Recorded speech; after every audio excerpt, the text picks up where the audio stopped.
ମାନେ ଗୋଟେ ଗୋଟେ ଝିଅ 5-7ଟା ଟଙ୍କା ରଖୁଛନ୍ତି ଆଉ ଏକ୍ସଟ୍ରାକ୍ଟ ବି କରୁଛନ୍ତି ଏବଂ ଘରେ ବି ବାପା ମାଆକୁ ବି ବାଡ଼ଉଛନ୍ତି। ସିନିୟର ଅଫିସର୍ସ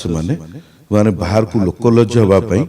ବାହାରେ ପ୍ରକାଶ କରିପାରୁନାହାନ୍ତି। ପୁଅ ପିଲା ଆଉ ଝିଅ ପିଲାଙ୍କ କଥା ଛାଡ଼ନ୍ତୁ, ସ୍ତ୍ରୀ ଲୋକମାନେ ବାହା ହେଇକିରି ବି ପର ପୁରୁଷଙ୍କ ସାଥିରେ ସିନ୍ଦୁର ଦେଇକିରି ବି ରିଲେସନ ରଖୁଛନ୍ତି, ରଖିକିରି ବି ତା ପର ମୁହୂର୍ତ୍ତରେ ପୁଣି ଭୁଲି ଯାଉଛି। ଏକଥା ବି ହଉଛି। ଯଦି ଆପଣ ଲିଭିଂ ରିଲେସନରେ ବି ଅଛନ୍ତି, rape takes place if a man has sexual intercourse with a woman against her will without her consent. Sometimes even if the woman consents to the sexual intercourse, the act may still amount to rape if the consent is obtained. ଯଦି କହି ଯାଉଛି ମତେ ନିଶା ଖୁଆଇକିରି ମୋ ସାଥିରେ sexual ଇଣ୍ଟରକୋର୍ସ କଲା, even husband ଆଉ wife legally married wife ହେଇଥାନ୍ତୁ ବି ୱାଇଫ୍ଙ୍କର ବିନା ଅନୁମତିରେ ଆପଣ ସେକ୍ସୁଆଲ ଇଣ୍ଟରକୋର୍ସ କରିପାରିବେ ନାହିଁ। ଆଇନ ଯାହା କହୁଛି, ଆଜ୍ଞା ମତେ ଆଜ୍ଞା ପଦେ ଦିପଦ କହିଲେ ଆଜ୍ଞା କିଛି ଲାଭ ନାହିଁ। ଆଇନ ଯାହା କହୁଛି ଆମେ ସେଥିରେ ବାଉଣ୍ଡ୍ରି ଭିତରେ ବାଉଣ୍ଡ। ଇଭିନ୍ ଝିଅ ପ୍ରେଗନାଣ୍ଟ ଥାଇକିରି ବି ସେତେବେଳେ ବି କହୁଛି ଯେ ହଉଛି ନାଇଁ ମତେ ଫୋର୍ସିବୁଲି ମୋ ସାଥିରେ ସେକ୍ସୁଆଲ ରିଲେସନ କରିକି ମତେ ରଙ୍ଗଫୁଲି କନଫାଇନମେଣ୍ଟ କରିକିରି ମତେ ପ୍ରେଗନାଣ୍ଟ କରିଛି। ସେଇଠୁ ଯଦି ଯେତେବେଳେ କିଆ ଫୁଲ ପରି ବାସୁଥିଲା ସେତେବେଳେ ଭାରି ମନ ଧନ ପ୍ରେମ ଥିଲା, ଧନ ପ୍ରେମ ଥିଲା। ଯେତେବେଳେ ଧନଟା ଭାଙ୍ଗିଗଲା ତାପରେ ମନ ଗଲା ଫାଟି। ଆଜ୍ଞା ନମସ୍କାର, ମୋ ନାଁ ନିହାର ରଞ୍ଜନ ଓଝା, ମୁଁ ଆଡଭୋକେଟ୍ ଅଛି। ଏଇଟା ହେଉଛି ବଡ଼ ଦୁର୍ଭାଗ୍ୟଜନକ କଥା ଏବଂ ଦୁଃଖଦାୟକ ଏବଂ ଗୋଟେ ପରିବାରର ଗୋଟେ ପିଲାଟି ଚାଲିଗଲା ଏବଂ ଆଇନର ଏଠି କିଛି ଦୋଷ ନାହିଁ। ଆଉ ସେଥିରେ ସେ ଯଦି କୌଣସି ଆମର ଆଡ଼ଭୋକେଟ୍ ଭାଇଙ୍କର କାହାର ଯଦି ପରାମର୍ଶ ନେଇଥାନ୍ତେ, ହୁଏତ ଯେଉଁ 8 ଲକ୍ଷ ଟଙ୍କା ତାଙ୍କର ସେ ନେଇଛନ୍ତି ଆଉ ପର ମୁହୂର୍ତ୍ତରେ ସେ ମନ୍ଦିରରେ ବାହାଇଛନ୍ତି ବୋଲି ସେଇ ପ୍ରମାଣଟା ଦେଖେଇକିରି ତାଙ୍କୁ ମନ ଭୁଲାଣିଆ କଥା କହିକି ଆଉ ତାପର ଷ୍ଟେଜ୍ରେ ଲିଭିଂ ରିଲେସନରେ ରହିଲେ। ଯେଉଁ ଯେତିକି ଦିନ ଲିଭିଂ ରିଲେସନରେ ରହିଲେ ସେତେବେଳେ ତ ଆମର କୌଣସି ଓକିଲ ଭାଇଙ୍କର ପରାମର୍ଶରେ ସେକ୍ସନ୍ 15ରେ ବି ଆମର ମ୍ୟାରେଜ ଅଫିସରଙ୍କ ପାଖରେ ଆପ୍ଲାଏ କରିକିରି ବି କରିପାରିଥାନ୍ତେ। ସେଇଟାକୁ କଲେନି ଆଉ ସେ ତାଙ୍କର କଥାରେ ଏତେ ଭାସି ଯାଇଥିଲା ଆଉ ଏତେ ତାଙ୍କୁ ବିଶ୍ୱାସ କରିଯାଇଥିଲା। ଆଜିକାଲି ଦୁନିଆ ଆଜ୍ଞା ବହୁତ ବିଶ୍ୱାସର ବାହାରେ। ଆଉ ଆଜିକାଲିକା ସବୁ ତ ଡେ ଟୁ ଡେ ଲାଇଫରେ ଆମେ ତ ସବୁ ଅପ୍ ଟୁ ଡେଟ୍ ନ୍ୟୁଜ୍ ଆମେ ବି ଯେମିତି ଦେଖୁଛୁ, ଆପଣମାନେ ବି ସେମିତି ଦେଖୁଛନ୍ତି। ସେଇଠୁ ଆପଣମାନେ ବୁଝିଯିବା ଦରକାର ଯେଉଁଠି ତାର ଆଉ ଗୋଟେ ପିଲା ସାଥିରେ ସମ୍ପର୍କ ଅଛି ସେ କଥାଟା ବି ସେ ପୁଅଟି ବି ଜାଣିଥିଲେ, ଡିସିଜ୍ଡ ବି ଜାଣିଥିଲେ। ଜାଣିଲା ପରେ ଇମିଡ଼ିଏଟଲି ସେଇ ଅନୁସାରେ ପୋଲିସ ପାଖରେ ଫେରାଇ ଦେଇଥାନ୍ତେ ବା ଏତଲା ଦେଇଥାନ୍ତେ। ଏତଲା ଦେଇଥିଲେ ସେ ଅନୁସାରେ ଯାହା କିଛି ବୁଝାବୁଝି ହେଇଥାନ୍ତା। ଆଜ୍ଞା ଓଭିୟସଲି ଯଦି 8 ଲକ୍ଷଟା ଯଦି ସେ ଡାଇରେକ୍ଟଲି କ୍ୟାସ୍ଟା ଦେଇଥିବେ ସେଇଟା ଗିଫ୍ଟେଡ୍ ଆଇଟେମ୍ ହିସାବରେ ଯିବ। ଆଉ ଯଦି ଆକାଉଣ୍ଟରେ ଟ୍ରାନ୍ସଫର୍ କରିଥିବେ ସେମିତି କରିକିରି ଯଦି ଏଭିଡେନ୍ସ ଅଛି ସେଇଟା that is the part and parcel of the evidence. ଆଉ ସେ ଆକାଉଣ୍ଟରେ ଯଦି ଟ୍ରାନ୍ସଫର୍ କରିଥିବେ ତାହେଲେ ସେ ଏଭିଡେନ୍ସକୁ ବାହାର କରିକି ମୋତେ ବ୍ଲାକମେଲ୍ କରିକିରି ଏମିତି ପଇସା ନେଇଛି ବୋଲି କହିକି ଆପଣ ଇଣ୍ଡିଭିଜୁଆଲ୍ କମ୍ପ୍ଲେନ୍ କେସ୍ ଯେଉଁଟାକି ICC କେସ୍ ଯେଉଁଟା କୁହାଯାଏ ସେଇଟା କୋର୍ଟରେ ବି ଆପଣ ଫାଇଲ୍ କରିପାରିଥାନ୍ତେ। ଆଜ୍ଞା ଶୁଣନ୍ତୁ, ସେଇଟା ଯେହେତୁ ଅଣ୍ଡର ଇନଭେଷ୍ଟିଗେସନ୍ ଷ୍ଟେଜ୍ରେ ଅଛି ଆଉ ସେଇଟା ମୁଁ ବେଶୀ ପ୍ରକାଶ କରିବାଟା ମୁଁ କହିଲେ ତ କହିବି। ମୁଁ DJ ଆଜେକ୍ସ ମ୍ୟାଟର ବି ନେଇଥିଲି। ସେଥିରେ ଯଦି ବା ଆପଣଙ୍କର ଏତେ ଭାଙ୍ଗି ପଡ଼ୁଛନ୍ତି, ଗୋଟେ ସୁସାଇଡ଼ାଲ ନୋଟ୍ଟା ମାନେ ସୁସାଇଡ଼ାଲ ନୋଟ୍ ମୁଁ ପାଇଁ ମରୁଛି ବୋଲି ଗୋଟେ ସୁସାଇଡ଼ାଲ ନୋଟ୍ ଲେଖିବା କଥା। ମୁଁ ଏଇ ମାନେ ଡେଟ୍ ୱାଇଜ୍ ଚାର୍ଟ ୱାଇଜ୍ ସବୁ ଲେଖିଥାନ୍ତେ, ଯାହାଫଳରେ କି ମୁଁ ମେଣ୍ଟାଲି ଡିମୋରାଲାଇଜ୍ଡ ହେଲି ଆଉ ଯାହାଫଳରେ କି ମୁଁ ନିଜର ମୁଁ ସ୍ଥିତି ହରାଇ ବସିଲି ଏବଂ ମୋତେ ମାରିଦେବ ବୋଲି ଧମକ ଚମକ ବି ଦେଉଛି ଏବଂ ସେଇ ଗ୍ରାଉଣ୍ଡରେ ଆପଣ କରିପାରିଥାନ୍ତେ। ଆମର IT ଆକ୍ଟ ଆସିଗଲାଣି 2000ର, ସେଥିରେ 65B ପାର୍ଟଟା ବି ଅଛି। ସେଇଟା ବି ଯଦି ପୋଲିସ ଚାହିଁବ ସେ ଏଭିଡେନ୍ସଟାକୁ କଲେକ୍ଟ କରିକି ସେଇଟାକୁ ହଜୁରଙ୍କ ପାଖରେ ତାର ଯାହା ଆମର ପାରାଫିନିଆ ଅଛି ସେଇ ଅନୁସାରେ ଯଦି ମେଣ୍ଟେନ୍ କରେ that May B taken as A evidence. ଆଉ 65B electronics item IT act ଉପରେ ଯେତେବେଳେ ଆପଣମାନେ ଯେତେବେଳେ ଏଇ ଯେଉଁ ଭଲ ପାଇବା ଚକ୍କରେ ପଶୁଛନ୍ତି, ଆଜିକାଲି ସମସ୍ତେ ମାନେ ଦୁନିଆରେ ବି ଝିଅମାନେ ସେମାନେ ଇଏ ଗୋଟେ ବ୍ଲାକମେଲିଂର ଗୋଟେ ଝିଅ ଆଜ୍ଞା ମୋ ପାଖକୁ ଆସୁଛନ୍ତି, ତାଙ୍କର ବାପା ମା ଆସୁଛନ୍ତି ଆଜ୍ଞା ପର୍ସନାଲି କଥା ହେବା ପାଇଁ, ଚାମ୍ବରରେ ଟିକେ ପର୍ସନାଲି କଥା ହେବୁ। ମାନେ ଗୋଟେ ଝିଅ 5-7ଟା ଟଙ୍କା ରଖୁଛନ୍ତି ଆଉ ଏକ୍ସଟ୍ରାକ୍ଟ ବି କରୁଛନ୍ତି ଏବଂ ଘରେ ବି ବାପା ମାଆଙ୍କୁ ବି ବାଡ଼ଉଛନ୍ତି, ଯାହାଫଳରେ କି ବାପା ମା ବାହାରକୁ ଲୋକଲଜ୍ଜା ହେବା ପାଇଁ ସିନିୟର ଅଫିସର ସେମାନେ ବାହାରକୁ ଲୋକଲଜ୍ଜା ହେବା ପାଇଁ ବାହାରେ ପ୍ରକାଶ କରିପାରୁନାହାନ୍ତି, ଥାନା ଦୁଆର ମୁହଁକୁ ବି ଯାଇପାରୁନାହାନ୍ତି ଏବଂ ଘରେ ଗୋଟେ ପିଲା ବି ମାନେ ଝିଅ ହଉ କି ପୁଅ ହଉ 5 ଦିନ 10 ଦିନ ଘର ଛାଡ଼ିକିରି ବାହାରେ ରହୁଛନ୍ତି। ବାହାରେ ରହିଲା ପରେ ଘରକୁ ଆସିଲା ପରେ ଇମୋସନାଲ ବ୍ଲାକମେଲିଂ କରୁଛନ୍ତି ବାପା ମା ମାନଙ୍କୁ ଆଜିକାଲିକା ଦୁନିଆରେ। ଆଉ ସେ କଥା ଯେତେବେଳେ କହୁଛନ୍ତି ତାଙ୍କ କୋହଭରା କଥା ଶୁଣିଲେ ଆମେମାନେ କହିବା ହେଉଛି ମା କ'ଣ କରୁଥିଲା ଘରେ? ମା ତ ପିଲା ପାଠ ପଢ଼ିବାକୁ ଗଲା, ସ୍କୁଲକୁ ଗଲା ବା କଲେଜକୁ ଗଲା, ଆଉ ବାପା ମା ମାନେ କେତେ କଷ୍ଟରେ ରୋଜଗାର କରିକି ପିଲାମାନଙ୍କୁ ପାଠ ପଢ଼ିବା ପାଇଁ ମଣିଷ କରିବା ପାଇଁ ଚେଷ୍ଟା କରୁଛନ୍ତି।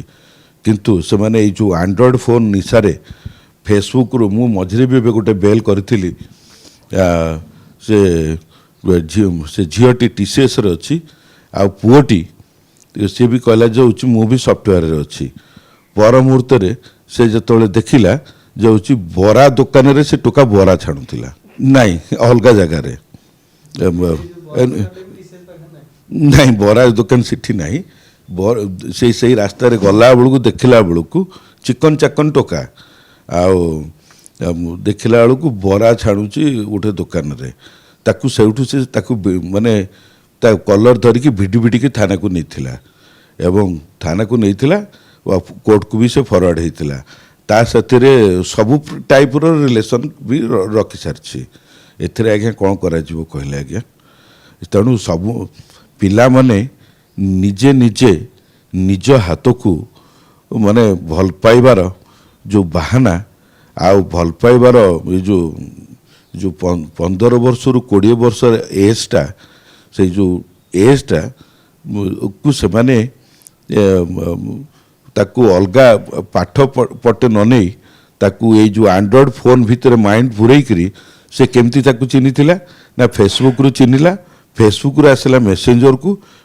ମେସେଞ୍ଜରରେ ନମ୍ବର ଦିଆନିଆ ହେଲା, ତାପରେ ଇନଷ୍ଟାଗ୍ରାମକୁ ଆସିଲେ, ତାପରେ ଇନଷ୍ଟାଗ୍ରାମରୁ ଯାଇକିରି ତାପରେ ନା ମୁଁ ସିଏ ବି କହିଲା ଯେ ହେଉଛି ମୁଁ ସଫ୍ଟୱେରରେ ଅଛି। ଦେଖିଲା ବେଳକୁ ପର ମୁହୂର୍ତ୍ତରେ ଭାବିଲେ ଦେଖିବା ସେ ଝିଅଟି ସିନା ଭିଡ଼ିକି ନେଲା, ଏମିତି ଗୋଟେ ଲେସନ୍ ଦରକାର ଆଜ୍ଞା। ଏମିତି ଲେସନ୍ ହେଲେ ଏଇ ଯେଉଁ ପୁଅମାନେ ହୁଅନ୍ତୁ ବା ଝିଅମାନେ ହୁଅନ୍ତୁ ଏମାନଙ୍କୁ ଗୋଟେ ଲେସନ୍ ଆଜ୍ଞା ଦରକାର, ପୁରା ଗିଦି ମାଡ଼ ଦରକାର ଏମାନଙ୍କୁ। ଆଇନର ଆଜ୍ଞା ମୋବାଇଲରେ ସବୁ ଆଇନ ଥୁଆ ହେଇଛି, ଆମେ ବି ଯେଉଁ ବହି ପଢ଼ୁଛୁ ସେ ଟୋଟାଲ ବହିଟା ବି ମୋବାଇଲରେ ଥୁଆ ହେଇଛି। ଆପଣ ଚାହିଁଲେ ବି ସର୍ଚ୍ଚ କରିକିରି ଲିଭିଂ ରିଲେସନ୍ ରୁହନ୍ତୁ, କିଛି ମନା ନାହିଁ। ବେଶୀ କହିଲେ ଯାଉଛି ଆପଣଙ୍କର ପୁରା ସୁପ୍ରିମକୋର୍ଟ ଗାଇଡ଼ଲାଇନ୍ ଦେଇଛନ୍ତି, ତେଣୁ ମୁଁ ତା ଭିତରକୁ ବେଶୀ ପଶିବା ପାଇଁ ଚାହୁଁନାହିଁ। ତେଣୁ ଏ ଯେଉଁ ଆଟଲିଷ୍ଟ ଯଦି ଆପଣ ନିଜେ ଡାକ୍ତର ହେବେ, ନିଜେ କମ୍ପାଉଣ୍ଡର ହେବେ, ନିଜେ ନର୍ସ ହେବେ, ତେଣୁ ଇଞ୍ଜେକ୍ସନ୍ ଫୋଡ଼ା ଖାଇବେ। इंजेक्शन फोड़ा खाई तमे भावुच जाऊँगी माने निजे डाक्तर निजे वकिल निजे सबकिछि निजे भी सब परामर्शदाता माने ताहले डाक्तर आउ वकिल आउ पुलिस आउ प्रशासनिक अधिकारी माने बोधे आउ के माने न थांते दुनिया रे नहीं नहीं जोटा आपण पचारुचंती जे झीटी जो फसई पारिबो आग निजे निजको चिन्हवा दरकार चिन्हवा तापर तांको घर परिवार विषय रे जानिबा दरकार से जो कोर्ट से जो कोर्ट मैरेज माने कोर्ट मैरेज जदि कर दी थांते सेठी तो लीगल मैरिड आसी जाई थांता लीगल मैरिड आसी जाइतले बहुत किसी संभव हो पारता किंतु आज्ञा आज्ञा आम आपन जोटा मैडम पचारुचंती ठीक कथा पचारुचंती किंतु आमर इंडियन लॉ कहूँ India does not have specific legislation addressing sexual harassment of men in the workplace or public spaces. The Sexual Harassment of Women at Workplace Act 2013 only recognizes women as aggrieved persons, thereby excluding men. Even through harassment can and does occur in workplaces against men 15 September 2025 माने ये अनुसार आपण आमर Indian लॉटा हूँ ladies for law तेणु सेटा को से माने एमिति भी आमर अच्छी आम आईन अनुसार भी जदि आपण लिविंग रिलेशन भी अच्छी आउ जे rape takes place if a man has sexual intercourse with a woman against her will, without her consent.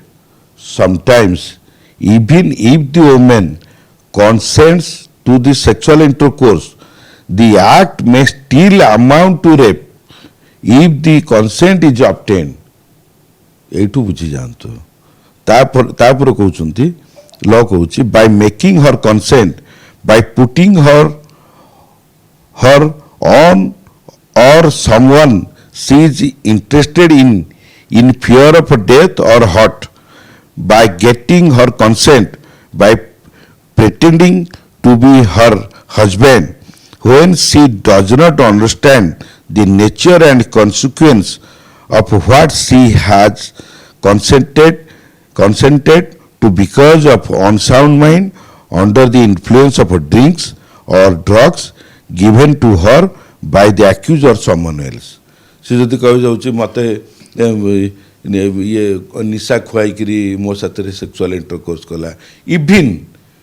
Husband आ वाइफ लीगल मैरिड वाइफ ही थांतु बी वाइफ कर बिना अनुमति रे आपण सेक्सुअल इंटरकोर्स करि परिबे नाही आईन जा कहू आज्ञा मत आज्ञा पदे दीपद कहले आज्ञा किसी लाभ ना आईन जहाँ कहे आम से बाउंड्री भितर बाउंड टू से आमको पदे अदे कहले आमर किसी फरक पड़ेनि एथरे स्वामीर बिना अनुमति स्वामीर इच्छा नहीं स्त्री चाहूब जदि तापर आसो जदि नहला किछि ताले डोमेस्टिक वायलेंस एक्ट आड़ को आसबे आसबे फैमिली कोर्ट को आसबे Honorable Family Code is there. तापर Indian law provides robust protection for women against gender-based violence, harassment, and inequality, with strict punishment for men. Key law include the 2005 Domestic Violence Act, 2013 Anti-Sexual Harassment Act, and stringent penalty for rape and dowry related crimes under the भारतीय न्याय संहिता BNS रे एतर मु आज्ञा कौन कर परिबी जा आईन अछि मु सेटा कहबी आ मते पचारले पचारंतु किंतु आईन ऊपर तो आम जाई परिबुनी आईन रो जहाँ बाउंड्री भितर ही आम कहि परिबु सेटा जेहेतु से माने डिमोरालाइज हे होउचंती से माने निजर कथाटा को आग माने जो टाइम रे से जो मेंटली डिमोरालाइज होउचंती सेति बेले जदि बापा माँ निज परिवार को टिके जदि भावन्ते केते कष्ट रे छिड़ा हिचंती जदि भावन्ते सेठु जदि जेतेबेले किया फूल परी बासुथिला सेतेबेले भारी मन मन मन धन प्रेम थिला धन प्रेम थिला जेतेबेले धनटा भांगी गला तापरे मन गला फाटी तापरे पुणी कहूची under Indian law harassment of a man by women is not addressed by specific gender specific sexual harassment laws which are largely designed for women protection. Instead, actions are punishable under the Bharatiya Nyaya Samhita BNS, focusing on criminal intimidation, assault, stalking or defamation. तापरे आउ गोटे stalking section 78 BNS if the harassment involves आपण जो कथा madam पचारुथिले section 78 BNS कहूची if the harassment involves following or contacting the man repeatedly against his will punishment can be up to 3 years for the first offence तेणु जदि जदि man repeatedly against her will जदि call भी करुछि ताहले सेथरे भी 3 वर्ष पनिशमेंट भी अच्छी धोखा लव कला माने तमे बाबू बोले आजिकल का झील मान को आपण मैंने आउ चिन्ह बाकी अच्छी कि माने सक्सेसिव यूनिट्स परा वन आफ्टर अनदर से माने जो मानकर मेंटालिटी होची एक्सट्रैक्टिंग करिबा आपण ताकू जेते माने मनगढ़ा कहानी कहले भी ताकर माइंड रहिला how to extract the money from different persons से माने सेई टाइप रो नेचर आ बिहेवियर रे ताका माइंडटा सेई अनुसार से माने चलंती आज्ञा जीवन परिवर्तन कौन आज्ञा आम पाखे भी आम भी केस करूँ इभिन झील प्रेग्नेंट थाइकिरी भी तापरे जो ता बापा माँ पाखक जाऊँगी सेतबेले भी कहूँ जो हूँ नाई मत फोर्सिबली मो साथ सेक्सुअल रिलेशन करी मत रंगफुली कन्फाइनमेंट करी मत प्रेग्नेंट कर that will be converted to rape also men आज्ञा मेन रेप जो कथाटा कहते मेन रेप कथाटा तो आमर इंडियन लॉ जहाँ कहूँ से आम कहीपर इंडियन आम लॉ रो बा कॉन्स्टिट्यूशन छाड़िकी आम आगू को जापरू ना आज्ञा अच्छा अच्छा अच्छा आप जोटा कहते false promises of marriage section 69 BNS specifically criminalises engaging in sexual acts under false pretence जदि जो फॉल्स प्रॉमिस करके मैरिज कलेनी ताले इठी भी सेक्शन 69 BNS भी कहूँ जदि से अनुसार आपण पुरुष लोक जाइकरी थाना रे भी जाइकरी एतला भी दे पारे जो हूँ मत मो साथ नुआ नुआ सब सेक्शन सब आड हो गलानी से मिनिमम टू मैक्सिमम भी हो जाइए से अनुसार आपण टिके लॉ विषय रे टिके तर्जमा करिकी बा लॉ भितरू टिके भितरू पशिकी एते मेंटली डिमोरालाइज होइकरी जीवन हारी देवाटा बहुत कष्टदायक आज्ञा मनुष्य जीवन ता बापा माँ पुणी केते कष्ट रे एडे टू एडे करथिले माने ताकर माने जेतबेले बयस अधिक होला परे से माने पिलार ये रे चलिबे बोली माने पाठ ठीक से भल कर पाठ पढ़े किंतु पर मुहूर्त जो भल पाइबा चक्कर रे पड़िकी पुओ मैंने आजिकल जहाँ माने आजिकल तो वीडियो कॉलिंग रे आपण रास्ता रे देखिए माने स्त्री लोक माने भी ये पुओ पिला झील पिला कथा छाड़तु स्त्री लोक माने बाहाई भी पर पुरुषों साथी रे सिंदूर देकरी भी रिलेशन रखुचंती रखिकी भी ता पर मुहूर्त पुणी भूली जाउछंती एक कथा भी होउची अभाव आज्ञा से अभावटा ताक भितरर अभावटा सी मु केमती प्रकाश कर परिबी ना ना मु से अभावटा तांकर अभावटा को मु कहि परिबी आज्ञा जेतिक दिन माने सीधा कथार कहया गले जेतिक दिन मलई खाଇବା କଥା खाइल से मलई ठू दूरी जाओ।